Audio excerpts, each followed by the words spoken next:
जय हिंद। 11 फरवरी 2024 सायं 7 बजे हम लोगों का हर रविवार वेबिनार के अंतर्गत सुबह में मुख्य अतिथि के रूप में लाफ्टर योगा के जगत गुरु डॉक्टर मदन कटारिया जी का सेशन हुआ और हम लोगों की अब तैयारी शुरू हो गई है ग्लोबल फेस्टिवल ऑफ जर्नलिज्म में, जो 13 फरवरी को है और वो नोएडा फिल्म सिटी मारवा स्टूडियो में है। डॉक्टर संदीप मारवा जी की अध्यक्षता में री इन्वेंट जर्नलिज्म इन अमृतकाल, ये भारत में पत्रकारिता का नया ट्रेंड सेटिंग होगा। ट्रेंड सेटिंग इसलिए करें, न्यू ट्रेंड सेटिंग, क्योंकि 9 साल से सकारात्मक पत्रकारिता को लेकर हम लोग काम करते रहे हैं लगातार, निरंतर। और भारत में अमृतकाल का सकारात्मक भारत अमृत अमृत आजादी का अमृत महोत्सव की सबसे लंबी भागीदारी हम लोग 203 कार्यक्रम करके कर चुके हैं। हम लोगों के बीच अशोक कुमार मलिक जी, आरजेएस पीबी प्रवक्ता, और RJS PBH panelist Durga Das ji, और हमारे सत्येंद्र सुमन त्यागी जी जो हमारे होस्ट रहे हैं कार्यक्रमों के। पिंकी देवी जी इस समय दिखाई दे रही हैं, और निशित कुमार जी आकाशवाणी समाचार सेवा प्रभाग के समाचार वाचक हैं, अंग्रेजी समाचार वाचक हैं, उनका भी स्वागत है। और बाकी लोग धीरे धीरे जुड़ते जाएंगे तो हम लोग बातचीत करेंगे। लेकिन सबसे पहले 13 फरवरी को क्या कुछ होगा, आरजेएस पीबीएच प्रवक्ता बताने जा रहे हैं, अशोक कुमार मलिक जी। थैंक यू मन्ना जी।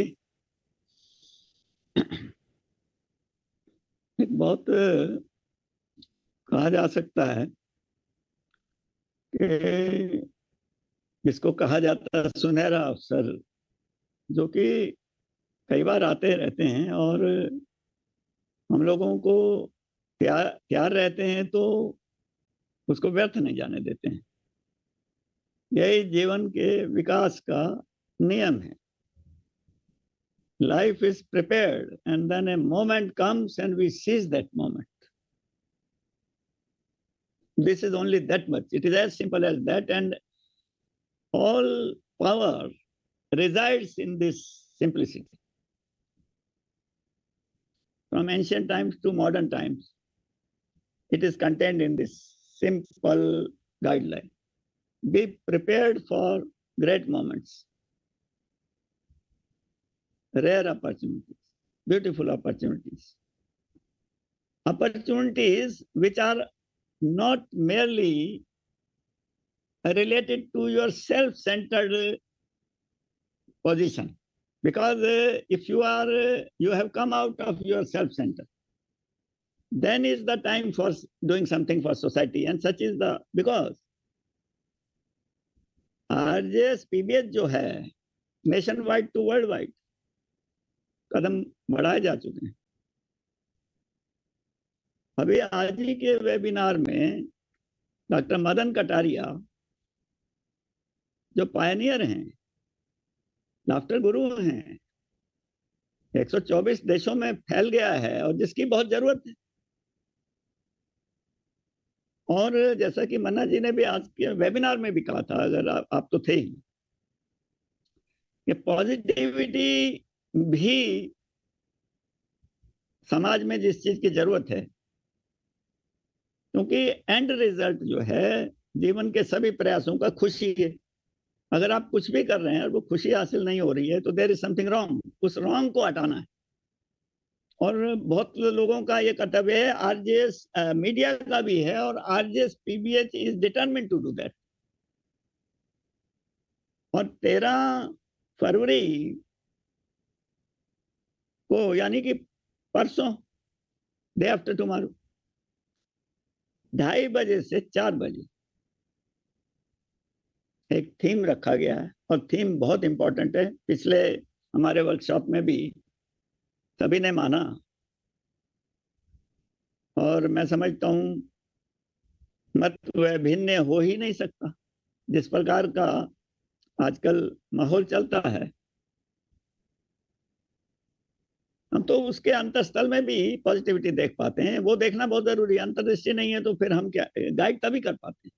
मना जी में ये विजन था तो आगे बढ़े, और ये और जो भी जुड़े उनमें भी वो अनेक डिग्रीज में दिखता है।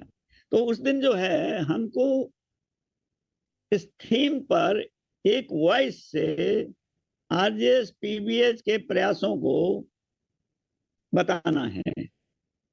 उस दिन हमारे डॉक्यूमेंट्री भी शो होगी और सबसे महत्वपूर्ण जहाँ के कंसंट्रेटेड वे में हमारा सारा प्रयास मौजूद है, हमारी ग्रंथ जो है वॉल्यूम 2, आपने पढ़ा ये पहले वाला, बीच बीच में देखते हैं आपके टेबल पर ही शायद पढ़ा होगा। वॉल्यूम 2 तैयार है विमोचन के लिए, और वो विमोचन का बहुत सुंदर, जैसा ही सुंदर ग्रंथ है, और विमोचन का स्थान भी वैसा ही, क्योंकि इसमें ये ऑलरेडी ये सूत्र दिखाई देता है। वॉल्यूम 1 को भी आप पढ़ेंगे तब भी तो वो दिखाई देगा, वो उनके लेखों में भी दिखाई देगा, और हमारे सारे वेबिनार्स में कहीं एक सूत्र है, और स्पष्ट रूप से देखें तो वो positivity is for all the world, laughter is for all the world. तो हमको ये व्यर्थ नहीं करना वो मोमेंट। हमको उस दिन जो है 2:30 से 4 बजे का समय है, उसमें बहुत कंपैक्ट रूप से हमने अपनी बात को कह देना है। उसके बाद जब 4 बज जाएंगे तो समय जब स्लिप करता है, हमको ये फीलिंग नहीं आए कि हमको, हमारे पास जो अपॉर्चुनिटी थी, जो हमको कहना बनता था, वो हमने नहीं कहा पूरी तरह से। तो इसके लिए आप थोड़े तैयार से हो जाएं, मन स्थिति बना लें। थैंक यू वना जी। आपने गागर में सागर भर दिया कि एकजुटता की बात आपने की है, कि मुझे लगता है कि हम लोग एक बिंदु पर पहुंच गए हैं कि हम सभी, आरजेएस तो एक सभी लोगों के संस्थाओं का एक समूह है, सभी लोग अच्छा काम कर रहे हैं, आरजेएस उसको मंच दे रहा है। जैसे आपने जिक्र किया तो इस मंच दिया गया लाफ्टर योगा को, हम लोग मिलेट्स को भी मंच दे रहे हैं, हम लोग विश्व पुस्तक मेले को स्वैच्छिक समर्थन दे रहे हैं, बहुभाषी भारत का शो वहां जाकर कर रहे हैं। तो अब है कि आरजेएस ने जो मुहिम चलाई है, जो छेड़ी है, वो सबके मतलब की है, क्योंकि किसी भी ऑर्गेनाइजेशन में, किसी भी घर घर में, जन जन तक एक एक आदमी को व्यक्तिगत रूप से वो प्रभावित करता है। अगर वो मुस्कुराएगा नहीं तो उसकी इम्यूनिटी जो है खतरे में पड़ जाएगी। अगर वो पॉजिटिव नहीं सोचेगा, नेगेटिविटी तो अपने आप आ जाती है। डॉक्टर मदन कटारिया जी बार बार इसलिए चर्चा कर रहे हैं क्योंकि वो बता कर गए। तो उन्होंने कहा कि नेगेटिविटी तो हमारे शरीर में ऑलरेडी भरी हुई है, हमारे ब्लड में है।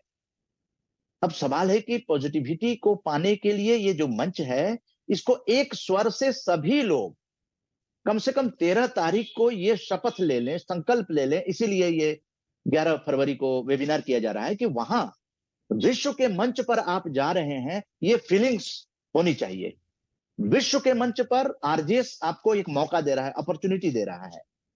उस मंच पर जाने के बाद आपकी मन स्थिति, अंतःस्थल, कि आपने पॉजिटिविटी को सबसे आगे रखना है, कि आप एक बहुत बड़े वर्ल्ड वाइड इतिहास बनाने वाले मुहिम से जुड़े हुए हैं। तो एक स्वर में सब लोगों की आवाज आए, यही मुझे लगता है कि शायद मलिक जी कहना चाहते हैं, कि एक स्वर में आवाज आए कि आप सकारात्मक भारत उदय आंदोलन से जुड़े हुए हैं। और सकारात्मक भारत आंदोलन ये राष्ट्र प्रथम, भारत एक परिवार और विश्व एक घर को लेकर चल रहा है। ये एकांगी नहीं है, सर्वांगी है। पूरे विश्व को संदेश देने के लिए नेशन वाइड टू वर्ल्ड वाइड का लॉन्च होगा।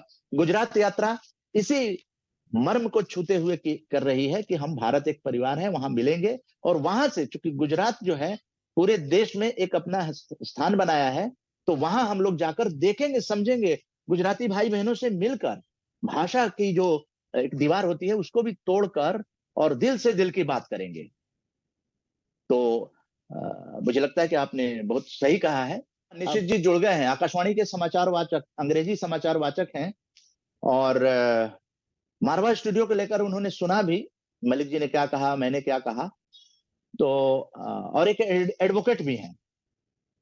तो हम लोग जो कवायद कर रहे हैं, निशित जी, इस पर आप अपना क्या विचार देना चाहेंगे कि वहां हम लोग एक विश्व मंच पर जो जा रहे हैं, और वहां पर डॉक्यूमेंट्री फिल्म भी दिखाई जाएगी आरजे सकारात्मक आंदोलन की। वहां पे जो एक नई पुस्तक है, दूसरा ग्रंथ जिसको कहा जा रहा है, दिदेवार जी ने इसको ग्रंथ का नाम दिया है, तो दिदेवार जी का भी वहां पे एक अभिभाषण होगा और बुक लॉन्च होगा, और गुजरात यात्रा का बैनर भी लॉन्च होगा। तो इस पर आप क्या विचार देना चाहेंगे? जी जी, आवाज आवाज आ रही है मेरी? आवाज आ रही है, आ रही है। जय हिंद। जी जी जी, जय हिंद मन्ना जी, नमस्कार। अशोक सर नमस्कार। जितने भी महानुभाव जुड़े हुए हैं सबको मेरा प्यार भरा नमस्कार। मन्ना जी ने आज आग्रह किया था, हालांकि आज मैं अभी फिलहाल नेशनल ड्यूटी पे हूँ। अभी मेरा समाचार भी होने वाला है, तो उन्होंने कहा था कि कुछ समय निकाल करके आप भी जुड़े जरूर। और सच कहिए तो मन्ना जी ने कहा इससे पहले ही मेरा भी बहुत मन था कि मैं जुड़ूं इस वेबिनार में क्योंकि 13 तारीख को जो प्रोग्राम होने वाला है मारवाड़ स्टूडियो में, वो एक बहुत बड़े स्केल पर होने वाला है, बहुत बड़ा मंच है और एक बहुत ही प्रेस्टिजियस इवेंट ये होने वाला है, जहां तक मैं समझता हूँ। पहले तो मैं कभी नहीं गया, पहली दफा मैं शायद आऊंगा वहां पे। तो इतने बड़े मंच पर मन्ना जी का ये प्रोग्राम जो आयोजन होने वाला है, जो आयोजन कर रहे हैं, और तमाम जो आपकी टीम है मन्ना, जितने भी लोग हैं, आप तो you are the face of RJS, but I know कि आपके पीछे, पर्दे के पीछे भी, बिहाइंड द कर्टन्स, आपकी पूरी टीम है, टेक्निकल टीम है, एडमिनिस्ट्रेटिव टीम है, ऑब्जर्वर साहब आए हुए हैं, जितने भी हैं, तमाम जो एक स्ट्रक्चर जो है आपका इस मुहिम का, उन सबको मैं सलाम करता हूं कि आपने जो ये मुद्दा और जो थीम जो आपने लिया है, पॉजिटिविटी, अभी आप मन्ना जी आप कह रहे थे कि नेगेटिविटी तो ऑलरेडी हमारे अंदर है, वो इनबिल्ट होता है। जैसे कहते हैं ना कि वो एक आपके अंदर डीएनए में वो चीज बनी हुई रहती है। और जो परिवेश, जिस परिवेश में हम रह रहे हैं आजकल, जो हमारा आसपास का जो एनवायरनमेंट है, उसमें इतनी नेगेटिविटी भरी हुई है, और उसके बीच में से कोई भी व्यक्ति, कोई भी संस्थान, कोई भी यूनिट या कोई भी ऑर्गेनाइजेशन अगर ये काम कर रहा है, पॉजिटिविटी लाने की कोशिश कर रहा है, लोगों के अंदर एक उम्मीद, एक चेतना, एक सही दिशा देने की कोशिश कर रहा है, तो मुझे नहीं लगता है कि इससे अच्छा कुछ काम हो सकता है। मन्ना जी, आपकी जितनी तारीफ मैं करूं उतना कम है। आपसे यदा कदा का मुलाकात होती है, आकाशवाणी में भी मुलाकात होती है कई बार। जब भी आपसे मिलता हूं, एक आपके अंदर से एक पॉजिटिव वाइब मैं लेता हूं। मैं ये कह सकता हूं, निश्चित रूप से कह सकता हूं, कॉन्फिडेंटली कह सकता हूं कि आपके अंदर के जो पॉजिटिव वाइब्स हैं वो मुझे बहुत अफेक्ट करती है। मिलने को तो बहुत लोग मिलते हैं, आकाशवाणी पे भी मिलते हैं, बाहर भी मिलते हैं, लेकिन कुछ गिने चुने लोग ही हैं। अतिशयोक्ति नहीं होगी ये कहना कि वाकई you are one of the most positive persons that I have ever met in my life. अब आते हैं बात मुद्दे पे कि 13 तारीख को जो प्रोग्राम जो होने वाला है वहां पे मारवाड़ स्टूडियो में, निश्चित रूप से मेरे लिए ये बहुत बहुत ही सौभाग्य की बात है कि आपने मुझे वहां आने के लिए आमंत्रित किया है। बहुत सौभाग्यशाली अपने आप को समझता हूं।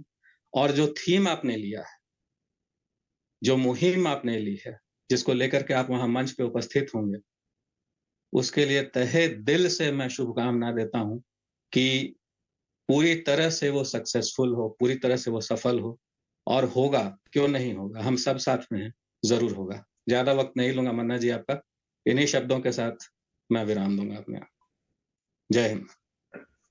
धन्यवाद निशित कुमार जी, आपका साथ बना रहे। और मुझे लगता है कि शायद आप जैसे लोगों की ही जरूरत है, जो मनोबल को एक नई ऊंचाइयां देते हैं। और हम लोग वैसे भी चरहवेती का नारा लेके चल रहे हैं, तो मंजिल हम लोगों की बिल्कुल साफ है और करीब दिख रही है। मुझे तो बिल्कुल दिखाई दे रही है कि मंजिल जो है, मंजिल क्या है। हाँ, अशोक सर से बात हुई थी मेरी अभी करीब 10 दिन पहले, आपने मेरी बात करवाई थी फोन पे। जी, बहुत अच्छा लगा था। जी जी जी, कभी पर्सनली तो हम मिले नहीं है, लेकिन फोन पे भी क्या होता है कि वो जो वाइब की बात हम कर रहे थे, कि जो पॉजिटिव वाइब, जो एक कनेक्ट जो बन जाता है दो व्यक्तियों के बीच में, वो मैं देख रहा हूँ, अभी स्क्रीन पर भी देख रहा हूँ। पर्सनली मिलूंगा तो फिर वो बात और भी अलग होगी। तो मैं बहुत I am really looking forward to meet you sir. Day after tomorrow we are meeting. Absolutely we are meeting. Have a good time. Thank you. आपके न्यूज रीडिंग का समय हो रहा होगा निश्चित कुमार जी। बहुत बिजी शेड्यूल से आपने समय निकाल के आरजेएस के मंच की शोभा बढ़ाई और अच्छे विचार दिए। हम लोग इसको अपने साथ रखेंगे, आपके विचारों को। और 13 फरवरी को निश्चित रूप से आप जैसे लोगों के द्वारा जो है ना, जो संदेश दिया जाएगा वो निश्चित रूप से पूरे वर्ल्ड वाइड पहुंचेगा, क्योंकि डॉक्टर संदीप मारवा जी जो हैं ट्रेंड सेटर हैं। वो मनोहर मनोज जी भी जुड़ गए हैं, बहुत ही संपादक हैं इकोनॉमी इंडिया के और ऑथर भी हैं, और आरजेएस फैमिली से काफी सालों से जुड़े हुए हैं। बल्कि पिछले बुक फेयर में भी उनकी वीडियो वगैरह मैं देख रहा था कि वो साथ में हम लोग जो है एक संदेश देने की कोशिश किए थे। पुरानी वीडियो आरजेएस ने एक लाइब्रेरी क्रिएट कर दी है। उस लाइब्रेरी में स्वतंत्रता सेनानियों का पूरा कई लोगों की वीडियो जो हैं वो अपलोड की गई हैं, और जितने भी ये भी अपलोड की जाएंगी। आज की जो चर्चा है उसे भी एडिट करके अपलोड की जाएंगी। ये लाइव नहीं किया जा रहा है, वेबिनार लाइव होता है। हर रविवार 1.5-2 घंटा बैठकर हम लोगों ने एक ट्रेंड सेटिंग किया है पूरे भारत में, कि इतने निरंतर कार्य करने वालों के रूप में हम लोगों को याद रखा जाएगा। यही हम लोगों की ताकत है। तो मैं अब सीधा मनोहर मनोज मन्ना जी मैं क्षमा चाहूंगा मन्ना जी, थोड़ा मुझे जाना होगा। ना वो तो पहले से पता था, लेकिन आप आए उसके लिए बहुत बहुत धन्यवाद। और आपने आरजेएस की जितनी तारीफ की है, वो आरजेएस के सकारात्मकता की जरूरत देश को है, ऐसा आपने एक एडवोकेट होकर आपने महसूस करा दिया है सभी लोगों को। और ये चरैवेती जो है, ये निश्चित रूप से आपके सपने जो आप चाहते हैं वो सपने आरजेएस पूरा करेगा। यही हम लोगों कह सकते हैं आज थोड़े से समय में। सीधा हम मनोहर मनोज जी की तरफ, क्योंकि पहले सेशन में भी आए थे जब 13 फरवरी की तैयारियों पर चर्चा हो रही थी, और दूसरे सेशन में भी मनोहर मनोज जी उपस्थित हैं। हाँ मनोहर मनोज जी, स्वागत है आपका। 13 फरवरी को लेकर चर्चा हो रही है कि हम लोग वहां पे डॉक्यूमेंट्री फिल्म जो सकारात्मक भारत उदय आंदोलन के है, और पुस्तक लॉन्च होगा, और गुजरात यात्रा का बैनर लॉन्च होगा, नेशन वाइड टू वर्ल्ड वाइड। ये 10वां राज्य गुजरात होगा, जहां पर आरजेएस की टीम जो है वो ये 10 दिनों की यात्रा पर जा रही है 24 फरवरी से। तो 13 फरवरी को लेकर ये चर्चा हो रही है, जहां मनोहर मनोज जी भी आमंत्रित हैं, संपादक हैं इकोनॉमी इंडिया के और ऑथर भी हैं, आपका आरजेएसियन है। और अभी बिजॉन मिश्रा जी की बैठक जो हुई थी दिदेवार जीवन ज्योति में इंश्योरेंस पर को लेकर, वहां भी आप फिजिकल भी उपस्थित थे। तो मनोहर मनोज जी, आपको सादर आमंत्रित। हाँ धन्यवाद। स्वागत। हाँ, तो स्वागत। ये बड़ी अच्छी बात है कि इस महा जर्नलिज्म के पत्रकारिता के इस महाकुंभ में जो वहां पर आयोजित हो रहा है मारवा स्टूडियो में, तो उसको लेकर के जो है ना पूर्व तैयारी हो रही है, और हम लोग बड़े आतुर निगाहों से प्रतीक्षा कर रहे हैं उस आयोजन का, कि देश के मीडिया पर कुछ मंथन हो, कुछ नए सवाल आए, कुछ एक नया मीडिया पर्सन में एक मतलब कि पब्लिक ओपिनियन बने कि मीडिया की पूरी जो मौजूदा जो दशा और दिशा है उसका भावी स्वरूप क्या होगा। और री इन्वेंटिंग जर्नलिज्म के तहत एक नहीं अनेकानेक सवाल आएंगे, चाहे वो मीडिया मालिक हो, चाहे वो मीडिया कर्मी हो, चाहे मीडिया नीति हो, चाहे मीडिया का पूरा मौजूदा परिदृश्य हो, चाहे मीडिया का पूरा तकनीकी स्वरूप हो, चाहे वो मीडिया के तमाम जो है लॉज हो, मीडिया के तमाम इंस्टीट्यूशंस हो, मीडिया में लोकतंत्र के बीच में और मीडिया के बीच की जो सिनर्जी है उसे लेकर के हो। इन सब चीजों पर विचार करना होगा। हम मीडिया कर्मी लोग बड़े ही लिमिटेड दायरे में चीजों को सोचते हैं। जब कोई टॉपिक पर रिपोर्ट करते हैं, स्टोरी लिखते हैं, तब तो उस स्टोरी के सारे पक्षों को खंगालते हैं। लेकिन जब हम थोड़े अपने केवल मीडिया के बारे में जब सोचें, तो मीडिया के अनेकानेक पहलू को सोचे। केवल यह न सोचे कि जहां हम काम करते हैं वहां वर्क एनवायरनमेंट क्या है, वहां मालिक और श्रमिक के बीच का रिलेशन क्या है, वहां मीडिया कर्मी, मीडिया मालिक और सरकार और साथ साथ सिस्टम, इन चारों के बीच के रिलेशन पर भी हम थोड़ी निगाह डालें और उस पर गौर फरमाएं और जानने का प्रयास करें कि कहाँ कमी है और कहाँ सुधारों की जरूरत है। अगर सुधार की जरूरत अपने हाथ में नहीं है तो कहाँ मांग उठाने की जरूरत है, कहाँ आवाज देने की जरूरत है। कम से कम हम चीजों को तो पहले समझें, चीजों को पहले समझें, स्पेसिफाई करें, सिग्निफाई करें, और फिर उसको लेकर के जो है उसको हम रेक्टिफाई करें। अपने लेवल पर जो हम कर सकते हैं उसे रेक्टिफाई करें। बाकी सरकारों के स्तर पे और लोगों के स्तर पर जो चीजें हैं उसको हम देखें। जब हम मीडिया पर मंथन करें तो इस बात पर भी ध्यान रखें कि जिसके खिलाफ हम अपनी बातें कह रहे हैं उनकी भी अपनी सीमाएं हैं, उनकी भी मजबूरियां हैं।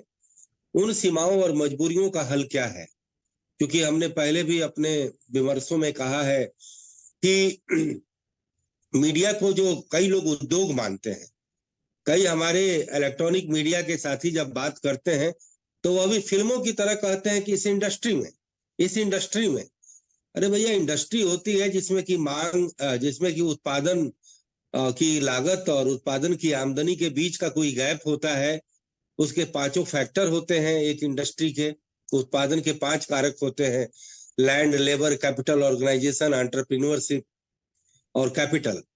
तो ठीक उसी तरीके से इंडस्ट्री, अगर प्योर इंडस्ट्री हो तो मुझे कोई ऐतराज नहीं है, लेकिन आप अगर अच्छे से गौर करेंगे तो पता चलेगा कि ये प्योर इंडस्ट्री भी नहीं है।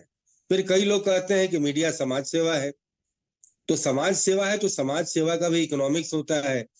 समाज सेवा में भी जो लोग जाते हैं, चाहे वो अध्यात्म और गुरुडम और तमाम चीजों में जाते हैं, तो उनका भी इकोनॉमिक्स होता है कि उनको चंदे से राशि मिलती है। मुझे याद है कि जब बाबा रामदेव जब अपने योग और अध्यात्म का विस्तार कर रहे थे तो पूरे देश में उनके शिविर चलते थे और अलग अलग शहरों में बजाबता शिविर में भाग लेने वालों के लिए टिकट की दरें तय होती थी। तो उनसे जब ये पूछा जाता था बाबा रामदेव से कि आप तो समाज सेवा के लिए आए हैं, तो उन्होंने कहा कि जब हमारा पहले अपनी सेवा नहीं होगी, तो जब हम खुद एक तरह से भूखे और नंगे होंगे तो दूसरे भूखे नंगों की क्या हम सेवा करेंगे। तो ठीक ऐसे ही मीडिया को अगर समाज सेवा भी रखना है तो समाज सेवा का भी अर्थशास्त्र होता है। भारत में जहां कोई न्यूज देखने, अखबार पढ़ने या टेलीविजन देखने को लेकर के कोई भी नहीं चाहता कि उसके लिए हम शुल्क खर्च करें। अगर शुल्क लिया भी जाता है तो बड़ा ही वो आंशिक होता है, बाकी चीजों का भुगतान विज्ञापन से होता है। तो बाकी विज्ञापनों को लेकर के जो है हमारा कोई बहुत क्लियर कट नीति नहीं है, विज्ञापनों को लेकर के कोई प्राथमिकता नहीं है। मैंने पहले भी कहा है कि किसी भी मीडिया के 2 हिस्से होते हैं: सूचना, समाचार, विचार, आलेख, रिपोर्टाज, फीचर, यानी कि एडिटोरियल कंटेंट, और दूसरा होता है एडवर्टीजमेंट का कंटेंट। चाहे कोई भी मीडिया हो, चाहे वो स्पेस स्लॉट वाला हो या टाइम स्लॉट वाला हो या किसी भी तरीके का हो, इस दोनों ये उसके कंटेंट होते हैं। तो कितना प्रतिशत उसमें जो है एडिटोरियल पार्ट हो और कितना परसेंट एडवर्टीजमेंट पार्ट हो, इसको लेकर के कोई एक राष्ट्रीय नीति हो। कितने मीडिया नए खुले, उसको लेकर के राष्ट्रीय नीति हो। एक एंट्री पॉइंट होता है, जैसे कि लोकसभा और विधानसभा के सदस्यों की संख्या एक नियत कर दी जाती है। 1976 में जब जनसंख्या नीति आई थी भारत की, तो तय हुआ था कि 2001 तक किसी भी विधानसभा और लोकसभा की सीटों की संख्या नहीं बढ़ेगी, क्योंकि कहीं ना कहीं पॉपुलेशन कंट्रोल में इसका भी रोल है। बाद में कुछ सीटें बढ़ी और बाकी वो अपने हिसाब से चलती हैं। तो मीडिया की भी कोई एक मोडस ऑपरेंडी तय हो। मीडिया को उद्योग और समाज सेवा के अलावा तीसरे लोग, कई लोग कहते हैं कि ये मिशन है, तो मिशन का भी एक तौर तरीका होता है। मिशन के भी अपने एक डायनेमिक्स होते हैं। उस डायनेमिक्स की कसौटी पर भी मीडिया कहाँ मिशन है पूरा। अगर मिशन है तो उसे लेकर के जो उसको गरिमा, मर्यादा, सम्मान, ओहदा, इज्जत और उसका एक स्पेस जो मिलना चाहिए वो हमें नहीं दिखाई देता। कई जगह हम लोग अपने नियंत्रण से बाहर हो जाते हैं, धैर्य से बाहर हो जाते हैं, अपनी गरिमा मर्यादा को खो देते हैं, क्षणिक फायदों में लग जाते हैं, बात का बतंगड़ बनाते हैं, तिल का ताड़ बनाते हैं, सनसनी फैला देते हैं, कॉन्कॉक्टेड न्यूज दे देते हैं, ब्लैकमेलिंग करते हैं, और कुछ चीजें तो बड़ी मूर्खता बस करते हैं कि हम जो है दिमाग चाटने वाले सवाल करते हैं, जिससे न कोई समाज को फायदा, न देश को फायदा, न समाज के तमाम विकारों को दूर करने में फायदा। भ्रष्टाचार, अनाचार, अत्याचार, दुर्विचार, कदाचार, तिरस्कार, व्याभिचार, जितने चार हैं और जितने तरीके हैं उसको दूर करने में हमारे सवालों की, हमारे कलम की और हमारे तमाम चीजों की ताकत कितनी है वो इम्पोर्टेंट रखती है, न कि बात का बतंगड़ बनाया जाए और सवालों की झड़ी ऐसी लगाते हैं जिस सवालों से कुछ निकलता नहीं। ऐसे सवाल निकले जो कि पर्दाफाश करें किसी भी चीजों की अनियमितता की, किसी भी चीजों की दुरुपयोग की, या किसी भी चीजों के एक तरह से जो है क्या बोलते हैं पारदर्शिता को लेकर के जो भी उल्लंघन होता है उन चीजों को लेकर के हम सवाल करें, अपने रिपोर्ट बनाएं और उसकी पूरी जो है तहकीकात करें और क्या बोलते हैं खोजी खबर करें, तो हमें जो है उसका फायदा दिखता है। लेकिन जब ये चीजें वीडियो, अच्छा एक सेकंड, ओके, हाँ, तो जब तो इसका ये फायदा होता है। तो कहने का मतलब फिर हम आए प्रोफेशन पे, तो प्रोफेशन के भी अपने तकाजे होते हैं, प्रोफेशन के भी अपने यार्डस्टिक होते हैं। तो उस कहीं ना कहीं हमारा जो भी काम होता है वो समाज के लिए होता है। अब जैसे हम बात करें लोकतंत्र के तीसरे अंग न्यायपालिका की, जिसे पूरा कॉन्स्टिट्यूशनल दायित्व मिला हुआ है, कॉन्स्टिट्यूशन में मेंशन है, और हमारा तो कॉन्स्टिट्यूशन में मेंशन भी नहीं है, लेकिन देश की 140 करोड़ जनता जो कचहरियों में जाती है उसे भी ये पता है कि वकील यदि हमारा सगा भी होगा तब भी उसे हमें अपनी फीस देनी है। लेकिन मीडिया को अगर कोई न्यूज जिसकी लागत आती है, अगर उसके हम 200, 400, 500 या 1000, चाहे वो अखबार को दे दें या अखबार के पत्रकार को दे दें, तो उसका ही बड़ा एक बदनामी का मैसेज जाता है, हम लोगों को बड़ी अपनी गरिमा और मर्यादा के खिलाफ जाता है। तो एक कहावत है, भूखे भजन न होए गोपाला। तो मीडिया के अर्थशास्त्र को, मीडिया की संवैधानिकता को, मीडिया में काम करने वाले लोगों की तमाम सुरक्षा को, इन चीजों को जब तक हम एड्रेस नहीं करेंगे, जब तक हम इसके तौर तरीके नहीं बनाएंगे। विगत में सूचना प्रसारण मंत्री मनीष तिवारी ने एक बार कहा था कि बार एसोसिएशन की तरह मीडिया का भी एक सर्टिफिकेशन एजेंसी बने। हमारे मीडिया कर्मी इतने, अब मैं बड़ा मतलब कि क्षमा करें, मैं एक वर्ड यूज करना चाहता हूं, इतने बेवकूफ हैं कि कोई भी अच्छा काम भी करो तो उसके खिलाफ बोलेंगे, मार मार मार करने लगेंगे। ये नहीं सोचेंगे कि इसमें हमारा क्या भला है क्या बुरा है। कुल मिलाकर के मीडिया कर्मियों को मैं दो ही चीजों पर पिछले 50, 60, 70, 80 सालों में एक्टिव होते देखा हूं और उनमें यूनिटी देखा हूं। एक तो ये कि मीडिया पर यदि कोई हमला होता है तो उसको लेकर के मैं मीडिया कर्मियों में मैंने एकता देखी है, और जगह जगह अलग अलग रूपों में इसको लेकर के इकट्ठे हुए हैं, क्योंकि मीडिया निहत्था होता है। संविधान और विधान में भी उसको कोई ऐसा ओहदा नहीं मिला हुआ है, लेकिन एक परंपरा है कि मीडिया कर्मियों पर हमला होता है तो उसको लेकर के हल्ला किए जाते हैं। और लेकिन फिर भी हम यह देखते हैं कि अनेकानेक मामलों में मीडिया कर्मियों की हत्याएं होती हैं। कोई भी खबर लिखने पर उनको ये कर दिया जाता है, अगवा कर लिया जाता है, उन्हें प्रताड़ित किया जाता है, वगैरह वगैरह। और दूसरा एक फैशन चल पड़ा है, आज से नहीं, जो बहुत पुराना फैशन है, जो कैपिटलिस्ट मीडिया के द्वारा लाया गया फैशन है कि मीडिया को आजादी, मीडिया को आजादी। अरे भैया, आजादी मिल जाने से क्या होगा? जब तक संविधान और विधान में आपका जिक्र नहीं होगा आपको कोई फायदा नहीं। आपको आजाद कर दिया जाए कि आप अपने जी लो, मर लो, कट लो, कुछ कर लो। अरे भैया, एक पॉलिटिकल पार्टी चलती है, एक कथा भी वाचन होता है तो उसमें हजारों और लाखों के चंदे आते हैं, उसके बाद जो है उसके तमाम खर्चों का निपटारा किया जाता है।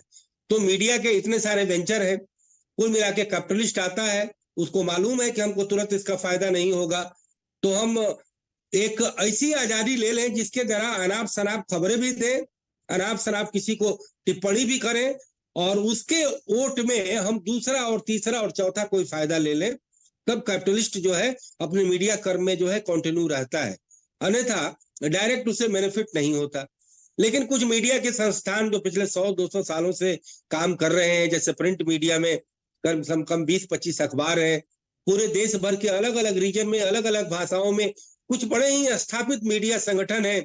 जैसे कि तेलुगु में जाए तो इनाडू है, कहीं थांथी है, कहीं मलयालम मनोरमा है, कहीं आनंद बाजार ग्रुप है, कहीं टाइम्स ऑफ इंडिया ग्रुप है, कहीं जागरण, अमर उजाला, दैनिक भास्कर, जैसे अलग अलग संस्थान और प्रतिष्ठान जमे हैं, इंडिया टुडे समूह।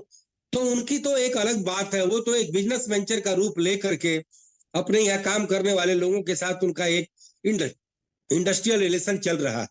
लेकिन मैं देश के समूचे लोकतंत्र के चौथे स्तंभ मीडिया की पूरी आवाज आपके इस मंच के जरिए बनाना चाहता हूं कि जिसमें लाखों पत्रकार अलग अलग तरीके से अस्थायी रूप से, अस्थायी रूप से, फ्रीलांस रूप से काम करते हैं, अपना योगदान देते हैं और देश के असंख्य तकनीकी मीडिया में, चाहे वो प्रिंट हो, अखबार, मैगजीन, टेलीविजन, छोटे channel, local channel, cable channel, satellite channel, social media में तमाम तरीके के जो अलग अलग जो मंच है, वेबसाइट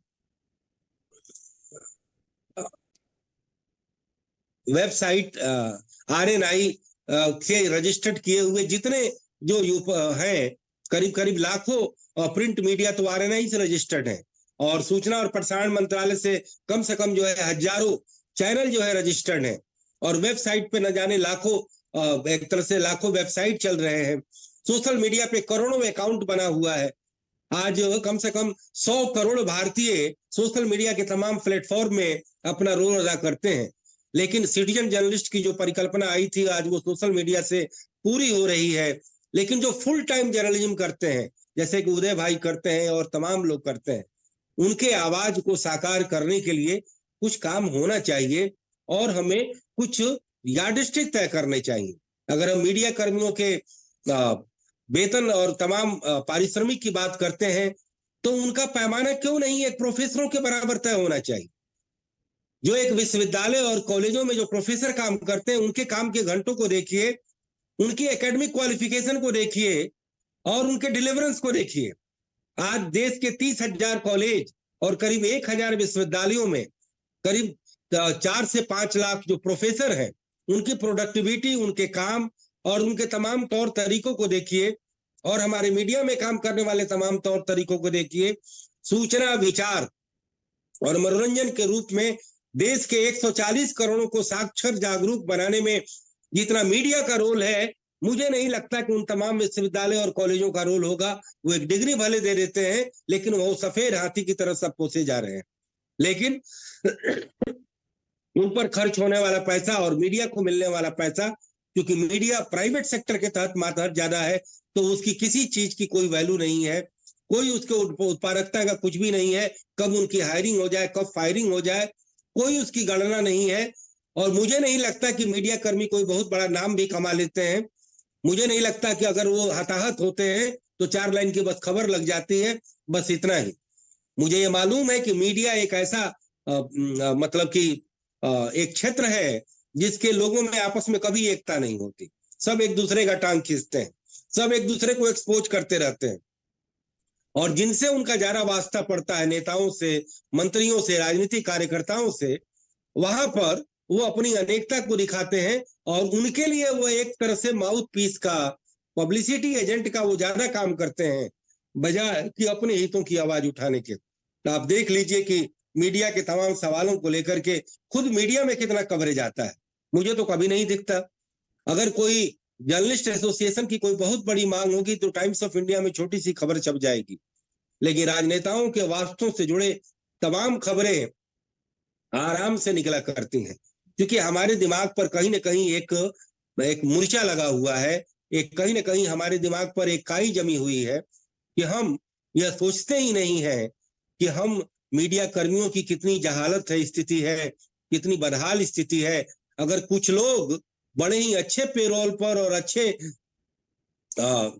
मीडिया संस्थानों में अपने हरकत को अंजाम दे रहे हैं तो मुझे नहीं लगता कि वो कोई बहुत बड़ा तीर मार ले रहे हैं। मुझे वो भी सहानुभूति और दया के पात्र लगते हैं कि कहीं वो अस्थायी नहीं रहते, कब उनकी फायरिंग हो जाए, कब सरकार में वेस्टेड इंटरेस्ट उनको जो है नुकसान करने लगे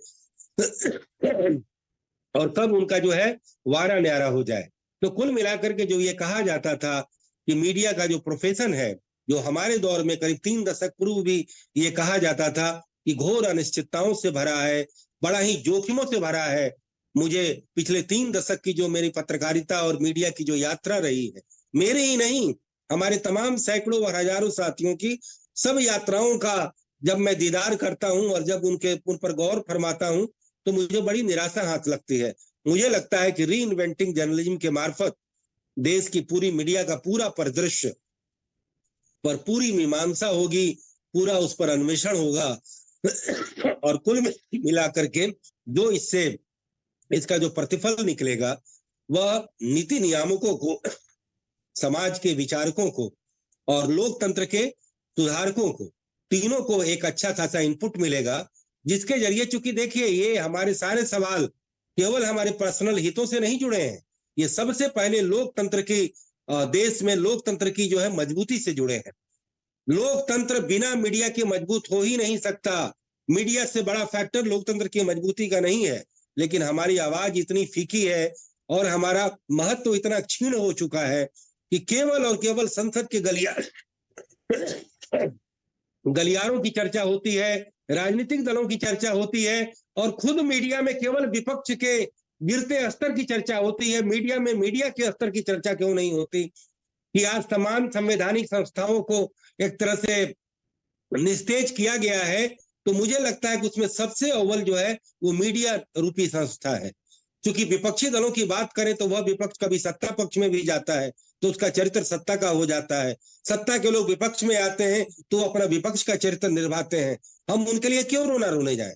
हम तो उनके लिए रोएंगे जो कभी सत्ता में नहीं जाते, संविधान के एक अंग और संस्था के रूप में लोकतंत्र को तमाम तरीकों से लाइट हाउस देने का काम करते हैं। उसमें मुझे लगता है कि मीडिया है, न्यायपालिका है, न्यायपालिका को संविधान में दर्जा मिला हुआ है, लेकिन और तमाम जो अलग अलग संस्थाएं हैं, सूचना आयोग, लोक निर्वाचन आयोग और जो अलग अलग जो संस्थाएं हैं, उनको मजबूती मिले, उनकी एक अलग गरिमा और उनका एक अलग स्पेस अक्षुण्ण बना रहे।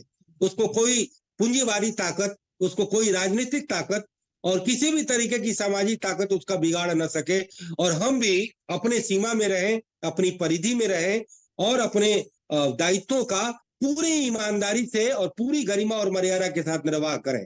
मुझे लगता है यही अपेक्षा हमारी मीडिया से होगी, मीडिया मालिकों से होगी, मीडिया नियामकों से होगी और मीडिया कर्मियों से होगी। धन्यवाद। एक तरह से आपने मीडिया की कहानी जो है अपनी जुबानी सुनाई। मनोहर मनोज जी, बहुत लंबा 3 दशकों का आपका अनुभव रहा है और शायद टॉपिक जो लिया गया है री इन्वेंट जर्नलिज्म इन अमृतकाल, तो ये बहुत ही समसामयिक है और 13 फरवरी को ट्रेंड सेटिंग शायद लगता है, क्योंकि हम लोगों के बीच में तमाम पत्रकार होंगे, लगभग 50 से लेकर 70 तक की गैदरिंग है और मीडिया कर्मियों में ओंकारेश्वर पांडे जी बहुत ही अनुभवी पत्रकार हैं, राष्ट्रीय सहारा के पूर्व संपादक रह चुके हैं, वो अनुभवों को साझा करेंगे। और भी तमाम लोग हैं, लेकिन मनोहर मनोज जी ने जो एक तरह से वो चाहते हैं कि मीडिया को लेकर समाज और सरकार संजीदा हो, क्योंकि लोकतंत्र का प्रहरी है ये, तो समाज को भी जानने की जरूरत है कि बिना मीडिया के समाज का काम नहीं चल सकता है, ना सरकार का काम चल सकता है।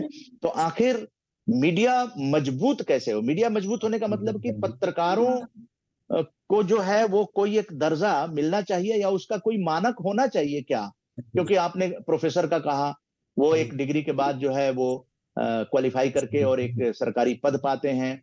आपने अगर डॉक्टरों की बात करें तो प्राइवेट डॉक्टर भी कहीं ना कहीं से लाइसेंस प्राप्त करते हैं। मीडिया कर्मियों के लिए क्या कोई ऐसा मानक तय करने की आवश्यकता हो गई है क्या? मनोहर मनोज जी की बातों को लेकर और इस बात को लेकर कि आखिर जो री इन्वेंट जर्नलिज्म है, मारवा स्टूडियो में हम लोग इन बातों को किस तरीके से रखें? क्योंकि केवल हम दोष दे दें तो मुझे लगता है कि पॉजिटिव मंच पर समाधान शायद ना मिले। तो एक जो मिनिमम प्रोग्राम होता है तो उसको हम लोग सेट करें कि वहां पर जर्नलिज्म का एक नया अंदाज सामने आए, लोगों के बीच में है, और डॉक्टर संदीप मारवा जी को भी लगे कि आरजेएस ने जो बात रखी है उसको आगे बढ़ाना चाहिए। अशोक कुमार मलिक जी, आरजेएस पीबीएच प्रवक्ता। थैंक यू मना जी। अभी मनोहर मनोज जी पहले भी आए थे और दोबारा सुनने का भी मौका मिला और इन्होंने अपने अनुभव के आधार पर और जहां इनकी संवेदनाओं को छुआ है, उलझी हुई परिस्थितियों ने,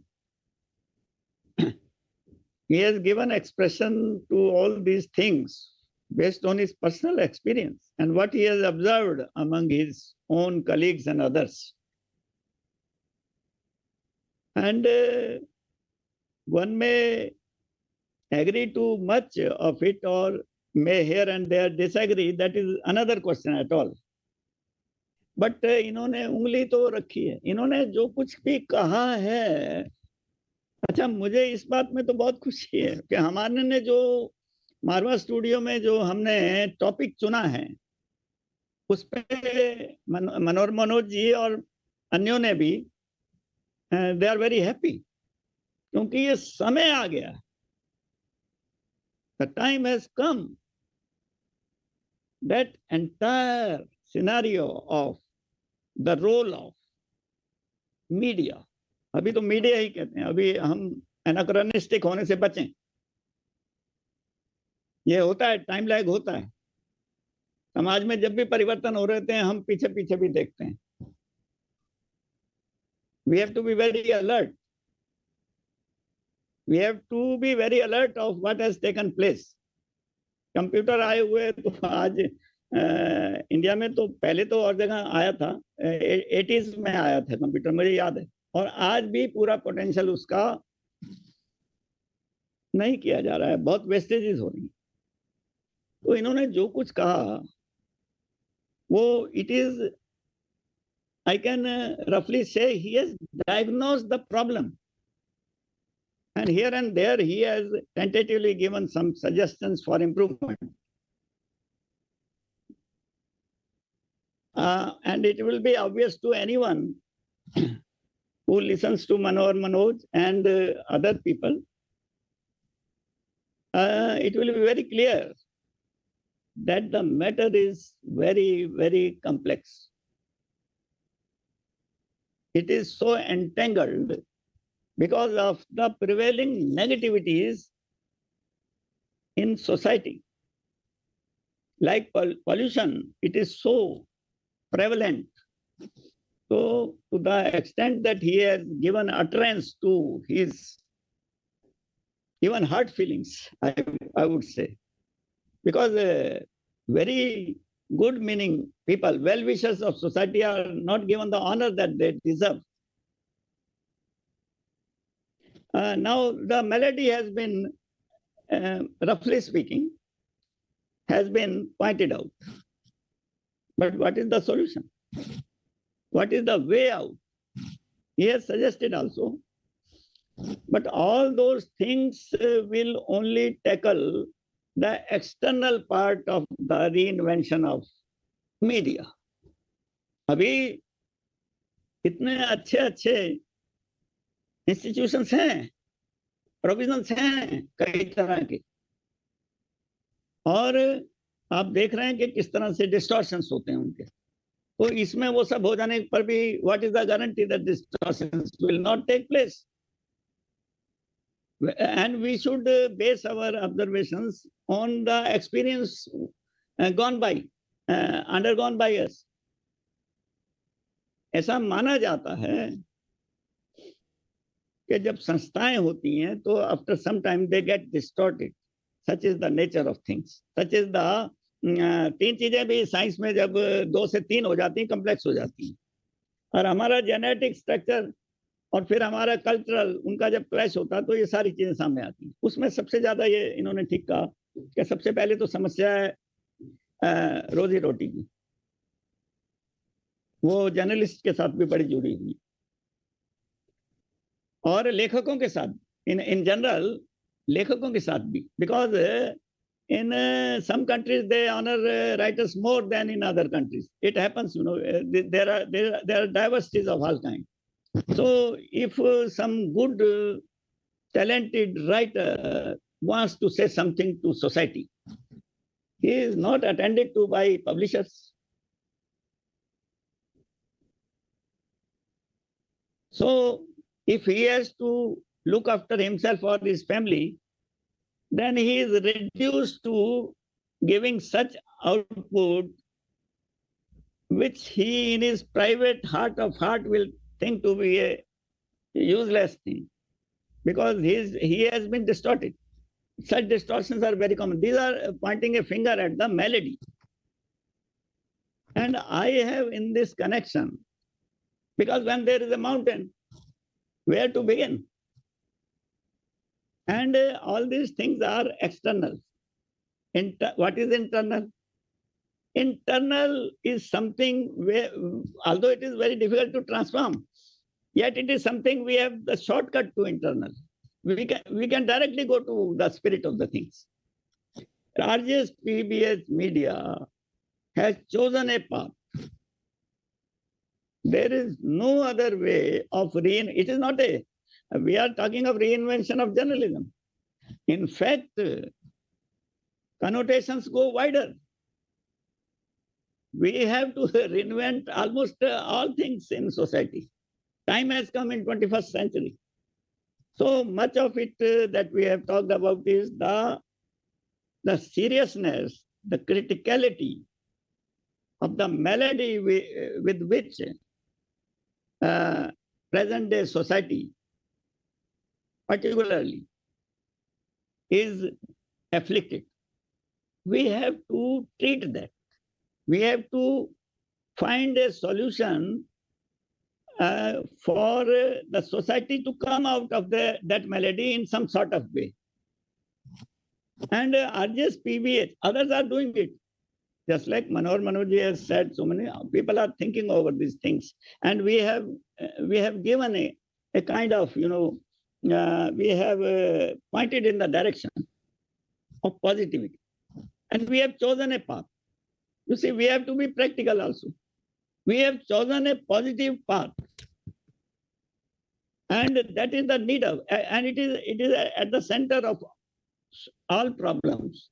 Reinvention of so many things has to take place, including journalism, but we are concentrating on that, media. So we have to spread positivity in society. And these days, thanks to the media which has brought the world together, I am saying with emphasis that we are poised on the verge where this positivity can become global. People are waiting. Earlier, it may not have been possible. We were fragmented. World was with gaps. There was no transportation, there was no communication, nothing. We couldn't communicate here itself with our own people. Now, I was talking about computer having come to India in the 80s. Things are available. Technology is available to make a change. Our voice will go globally. People are waiting. So with that confidence, RJS PBS has now decided to, from nationwide to worldwide. That is the vision. We can't, we have to take a linear line also. We can't say that we will go on spreading this way, that way, that way. We will spread and we will also go that way. And today also in the webinar, Dr. Kataria, whose voice is heard in, who is honored in 124 countries. And he is spreading what? Not all these complex details. He is simply making people laugh. And when people laugh, they behave well. They behave well within families, with neighbors, with others. You see, when people are happy, they are behaving very well. So he is spreading happiness, it seems to be catching on. And RJS is also doing that. And these days, we can't remain confined in one place. We begin at a point. We also go on spreading sideways, but we also take flight. So from nationwide to, so my point is that very nicely said. We very well know the maladies. And when it is, we are reminded of it, or when these are emphasized, it's very, very well that we know. And we again are put in mind of that. But the point is that these are externals, and we are talking of the actual spirit which matters, you know. And as we will talk on that day, on 13th day after tomorrow at Marwa Studio, we will be giving our further ideas also, because as we find it fit within the framework we have chosen for us, because we have decided after much thought that this is we have to move in the positive direction. So on this platform, we will have to voice what we have done in this positive direction in order to correct the parameters of the geopolitical patient, I would say. Because our idea is to from nationwide to worldwide, so geopolitical patient. We know the complexity. We also know the potential of the technology and so many advancements, you know. Now we want the parameters to be right, and because the technology is on our side, we can immediately with chance and with our efforts can go global, because people are waiting for it. Yes. And that is the point. जी बिल्कुल, parameter ठीक करने की जरूरत है, ये अशोक कुमार मलिक जी कहते हैं। और पैरामीटर ठीक करने के लिए अब समय आ चुका है। मुझे ऐसा लगता है कि समय आ चुका है, और किसी न किसी चीज में परिवर्तन का भी एक समय होता है, ब्रेक थ्रू होता है। तो मुझे लगता है कि पॉजिटिव मीडिया के लिए ये समय बड़ा माकूल आ गया है, क्योंकि लोगों की मांग है। आज डॉक्टर मदन कटारिया जी ने भी इस बात को याद दिलाया कि हम सुबह सुबह अखबार देखते हैं तो हमें पॉजिटिविटी की जगह जो है नेगेटिविटी दिखाई देती है। तो कहीं ना कहीं जब इतने जगत गुरु की बातों को मैं कोट कर रहा हूं, जो लाफ्टर योगा के इतने बड़े वर्ल्ड वाइड गुरु हैं, ट्रेंड सेटर हैं, और जो कि पायनियर हैं, अगर वो कहते हैं तो हम लोगों को अब समय आ गया है कि अब अखबारों के अंदर भी पॉजिटिविटी को हाशिए पर न रहे, इसके लिए कोशिश करने की जरूरत है। और उसके लिए जरूरत है पैरामीटर को ठीक करने की। और 13 फरवरी जो है वो एक ग्लोबली मंच है जहां से पॉजिटिव मीडिया की आवाज गूंज सकती है। तो ये जिम्मेदारी शायद आरजेएस पॉजिटिव मीडिया के पास आ गई है कि ग्लोबल मंच को व्यर्थ न जाने दें। उसमें समाज भी जुड़ेगा। आरजेएस के 13 तारीख के प्रोग्राम में हमने ट्रू आरजेएसियंस को भी आमंत्रित किया है, वो लोग भी आएंगे। और क्योंकि समाज और पत्रकार, और कभी मौका मिलेगा तो सरकार से भी डायलॉग करेंगे हम लोग, ये इन लोगों को। तो हम लोगों भी RJS PBH panelist, citizen journalism को आगे बढ़ाते हुए हम लोगों ने दुर्गादास आजाद जी को आरजेएस पीबीएच का पैनलिस्ट बनाया है। और दुर्गादास आजाद जी से ही जानना चाहेंगे कि मीडिया को लेकर उनके मन में क्या है, और 13 तारीख को किस तरह से जब वहां लोगों से मिलेंगे तो वो किस तरह से आरजेएस की मुहिम को, जो कि एक नेशन वाइड टू वर्ल्ड वाइड जा रहा है, उसकी मुहिम में अपना किस तरह से समर्थन देंगे। दुर्गादास आजाद। मन्ना जी धन्यवाद। जय हिंद, जय भारत। आज सबके विचार सुनने के बाद, खास तौर से मनोज जी के विचार सुने, अशोक मलिक जी के भी विचार सुने, तो मुझे कई बातों का पता चला। मनोज जी ने मीडिया का तो चित्रण ही दिखा दिया। 1947 से जो अब तक जो उन्होंने समस्याएं देखी, क्योंकि हमारा जो देश है वो 95 के बाद जब ओपन इकोनॉमी हुई तब से डेवलपिंग स्टेज में आना शुरू हो गया। आप 95 के बाद देखें, देश की स्थिति में बहुत सुधार आया है। और राम लल्ला जी के आने के बाद भारत का विश्व गुरु बनने के लिए रास्ता खुल गया। तो जब हम डेवलपिंग फेज में आते हैं, challenges are there, it will be, it was. अगर हम हिस्ट्री को उठा के देखें, कोई भी चीज Rome was not built in a day, it takes time. Ashok Malik ji का सही तरीका है कि we are to move in the right direction, we are to set certain parameter. certain modalities, certain ways.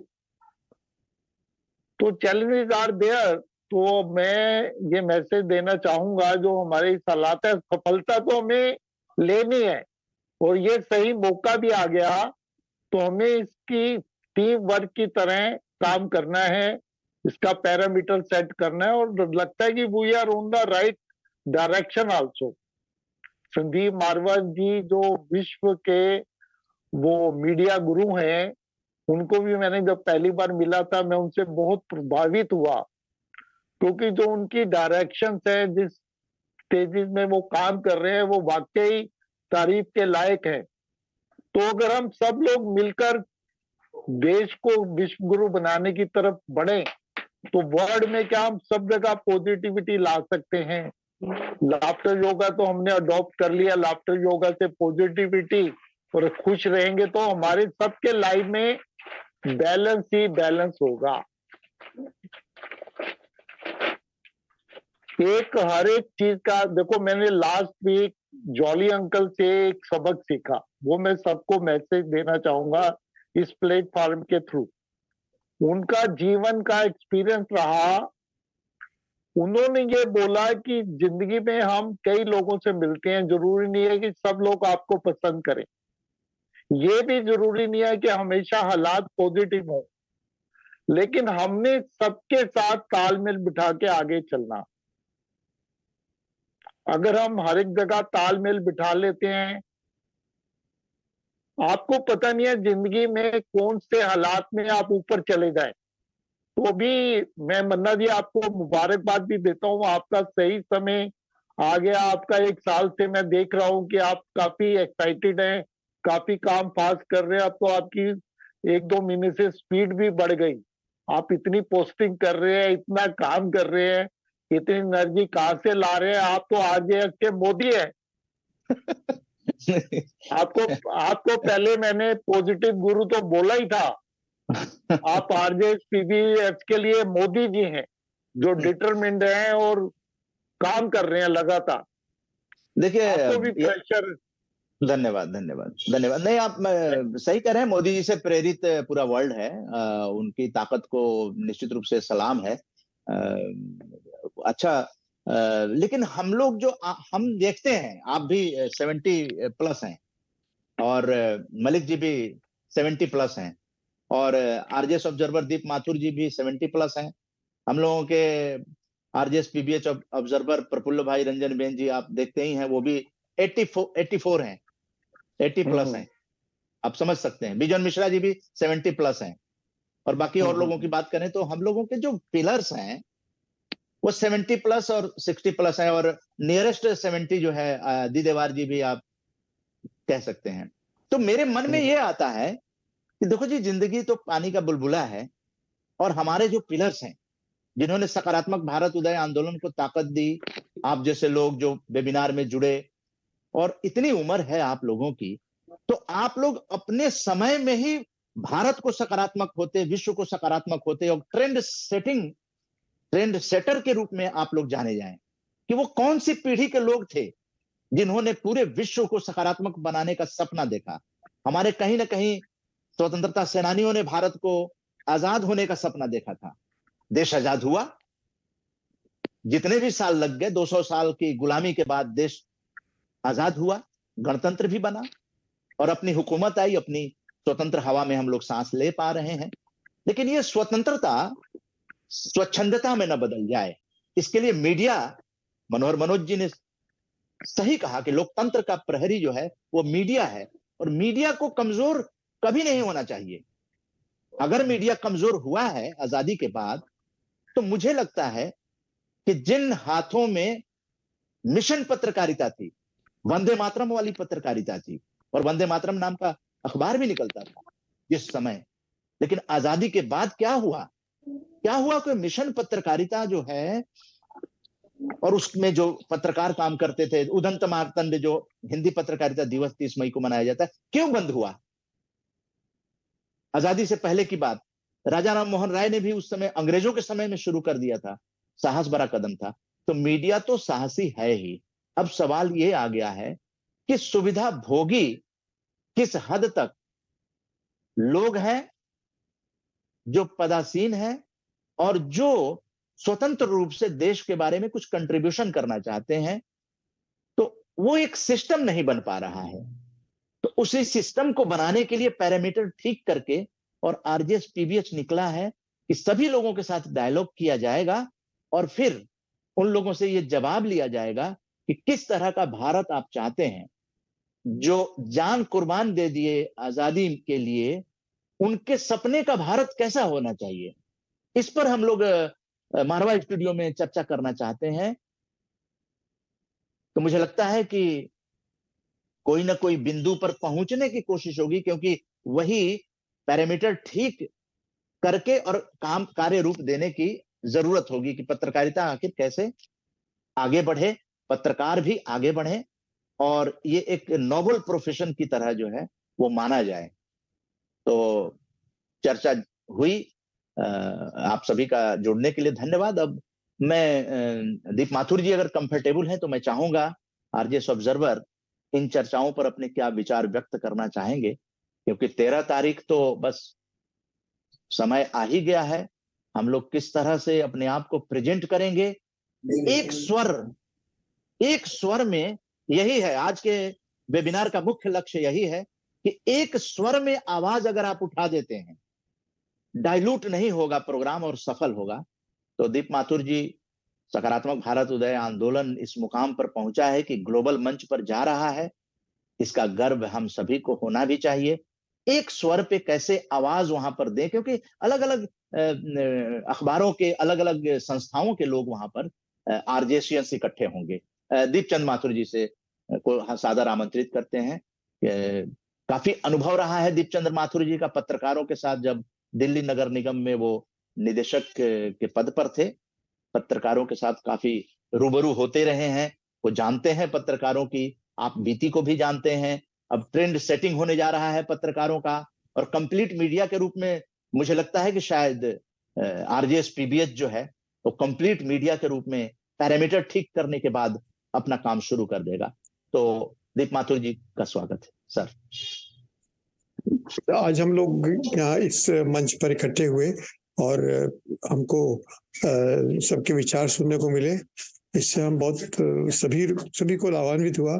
और जो हमारा परसों, जो हमारा मंगलवार को जो हमारा मारवा स्टूडियो में जो कार्यक्रम हो रहा है, उसमें हम अब बहुत बेहतर ढंग से फोकस कर पाएंगे। और अब जो एक बहुत बड़ा माइलस्टोन है ये जो हमारा परसों का कार्यक्रम है, इसमें हम जो है अभी तक तो हमारा जो सेमिनार्स और जो जितने भी प्रोग्राम्स होते रहे वो नेशनल लेवल पर होते रहे हैं। अब हम जो है नेशनल लेवल पर जा रहे हैं। इसके लिए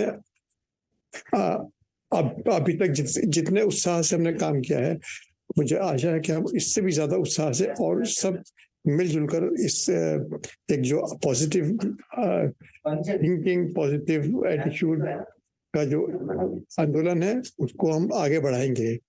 और परसों के होने वाले कार्यक्रम में हम सब लोग पहुंचे हैं और पूरे उत्साह से भाग लें, यही हमारे आरजेएस परिवार की कामना है। और इसके साथ ही मैं इस आशा के साथ अपनी वाणी को विश्राम देता हूं कि हम एक इतने महत्वपूर्ण कार्यक्रम में मिलने जा रहे हैं और इस एक जो हमारी पॉजिटिव इंडिया की जो मूवमेंट है, इसको और अधिक बल मिलेगा और हम बेहतर ढंग से और पूरी अपनी शक्ति के साथ अपने कदम आगे से आगे बढ़ाते रहेंगे। इन्हीं शुभकामनाओं के साथ मैं अपनी वाणी को विश्राम देता हूँ। उदय कुमार मन्ना जी, जय हिंद।